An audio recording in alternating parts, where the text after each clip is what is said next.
तुझी आज ही जी अवस्था आहे ना, त्याला सर्वस्वीपणे ती जबाबदार आहे. तिला तिच्या या रंगीत दुनियेत तुझी अडचण होऊ लागली, म्हणून तिने तुझ्या मृत्यूचा सापळा रचला.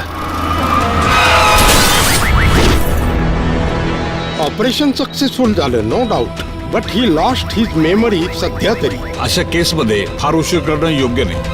ॲज पर डॉक्टर आगाशेच ओपिनियन की त्याला या अवस्थेत कुठे एकटं सोडणं किंवा एकटं बाहेर जाऊ देणं, this can be very dangerous for हिम.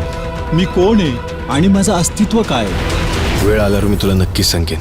मला माहिती होतं तू परत येणार. हे बघा, जगला तर तुमच्यापेक्षा जास्त, नाहीतर उद्याच्या उद्या 3D बांधावं लागेल. तू तिला खरंच मारलंयस ना? हो, पण मी तिला कुठे मारले मला नाही आठवत. तू तिला पब मध्ये मारलंस, पबच्या बाहेर, आत, कुठेतरी बाहेर किंवा तिच्या घरात, काहीतरी आठव. अरे काय बघा, अरे शॉल घातलीच आहे तुला, आता का नारळ देऊ?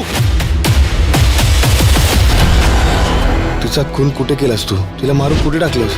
विक्रम माझा पेशंट आहे. तुम्ही त्याला या अवस्थेत पोलीस स्टेशनला घेऊन गेलात तर त्याची तब्येत अजून बिघडू शकते.